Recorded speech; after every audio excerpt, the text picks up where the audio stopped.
प्रश्न है, एक आदमी वार्षिक दे 3% प्रतिवर्ष के ब्याज पर राशि उधार लेता है और तत्काल 5% 6 माही ब्याज चक्रवृद्धि पर उधार दे देता है और इस प्रकार वर्ष के अंत में उसे 330 रुपए का लाभ होता है। उसके द्वारा उधार ली गई राशि कितनी है?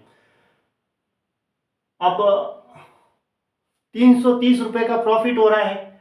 अब देखो 3%, एक आदमी ने वार्षिक दे 3% प्रतिवर्ष के ब्याज पर राशि उधार ली, 3% के हिसाब से उसने ब्याज पे उधार तो ले ली, तो 3% का वो ब्याज देगा और जो पैसे उधार लिए थे उसको उसने चक्रवृद्धि ब्याज पे 5% 6 माही चक्रवृद्धि ब्याज पर वापस उधार दे दिया।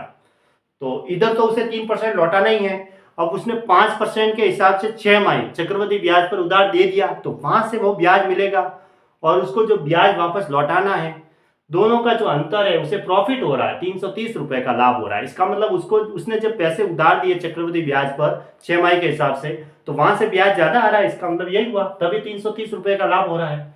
तो वर्ष के अंत में तो सबसे पहले आदमी ने 3% के हिसाब से पैसा उधार लिया है, तो 1 साल बाद वो 3% का ब्याज लौटाएगा, तो 3% ही लौटाएगा। तो वार्षिक ब्याज कितना है? ब्याज उधार लेने पर 3% के हिसाब से पैसे उधार लिए, 3% का ब्याज वो लौटा देगा। अब जो पैसे उधार लिए वो चक्रवृद्धि ब्याज पे दे रहा है। तरीके कंडीशन क्या है? 6 माही 6 माही पे दे रहा है और 5% दर के हिसाब से 5% 6 माही ब्याज पर चक्रवृद्धि पर उधार दे रहा है। अब एक वर्ष का लिया है पैसा उधार, भले साधारण ब्याज पे लो या चक्रवृद्धि ब्याज पे लो, 1 साल के लिए तो रेट है वो 3% ही रहेगी, क्योंकि यहाँ पे 3% लिखा हुआ है। तो 1 साल का चक्रवृद्धि ब्याज और साधारण ब्याज तो समान होता है। अब जो पैसे उधार लिए हैं कि वो वापस 6 माही पे दे रहा है। देखो तत्काल 6 माही का इससे 5% 6 माही चक्रवृद्धि ब्याज पर उधार दे देता है। अब 6 माही का है तो 1 साल में 6 महीने 2 बार काउंट हो गए, 6 महीने यानी डबल बार काउंट हो गए। तो 5% दर है, 12 महीने की 5% है, उसकी 6 महीने की कितनी होगी? आधी हो जाएगी, दर आधी हो जाएगी, आर हो जाएगी सीधी 2.5%, यानी कि 5/2 डायरेक्ट कर देता हूं, 5/2 यानी कि 2.5%। और 2 बार काउंट होंगे साल में। तो पहली स्थिति क्या रहेगी और दूसरी स्थिति देखो, फर्स्ट बार तो 2.5% तो मिलेंगे ही मिलेंगे, दूसरी बार पहले बार तो क्योंकि दर आधी हो गई ना, अब तो 12 महीनों के पूरी 5% होती है, तो 5/12 1 महीने के लिए, 6 महीने के लिए 5/12 गुणा 6 करेंगे तो 2.5% आ रहा है। और वैसे 6 माही का है तो दर आधी कर दो डायरेक्ट, और सब में जो वो फिर अब डबल बार काउंट हो जाएगा। तो 2.5% तो फर्स्ट के लिए, और सेकेंड स्थिति में 2.5% तो होगा ही, प्लस 2.5% का भी वापस क्या निकलेगा? 2.5% निकलेगा ऐसे। तो का की जगह गुणा का निशान 2.5/100 लिख दिया। देखो 25 को 25 से गुणा करते हैं तो 625 आता है, और एक अंक के बाद और एक अंक के बाद यानी 2 अंक के बाद दशमलव लग जाएगा। तो 2.5% तो ऐसा कैसा, प्लस 6.25% बटा 100 ऐसा लिख सकते हैं। इन दोनों का गुणा किया तो 2 अंक के बाद दशमलव लग गया। अब यहाँ नीचे 100 भी है, तो इस पॉइंट को हटाता हूं तो नीचे 2 जीरो और लगते हैं, क्योंकि 2 अंक के बाद दशमलव थे। अब नीचे 4 जीरो हो जाएंगे तो 4 अंक के बाद दशमलव लगेगा, तो क्या हो जाएगा?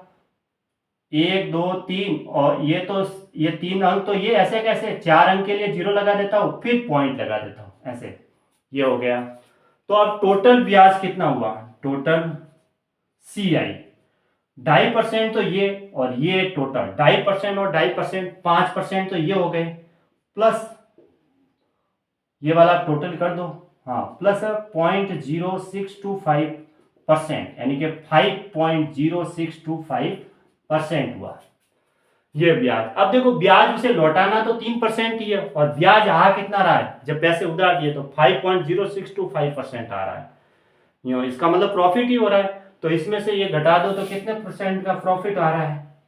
देखो प्रॉफिट कितने का आया?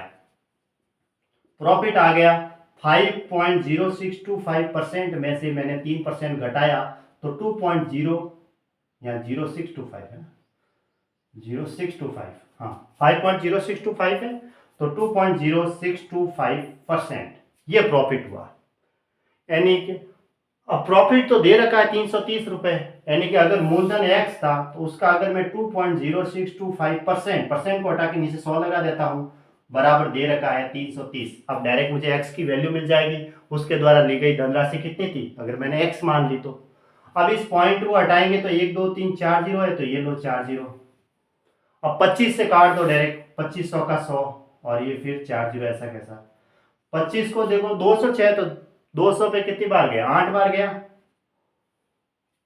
25 8 200 होता है, फिर 6 62, तो 25 दूना 50, फिर 12 रहा तो 25 पाँच 125। फिर 25 से काट देता हूं, 400 तक ले लेता हूं डायरेक्ट, तो 4 बार 100 होता है तो 16, तो 1600 हो गया। 25 से काटता हूं तो 25 या 75, 7 रहा, 25 या 75, 33 को इससे काटा तो ये 10 बार, तो एक्स बराबर मुझे 16,000 मिला। 16,000 रुपए इसका आंसर हो गया डायरेक्ट। ठीक है, ऑप्शन ए राइट है।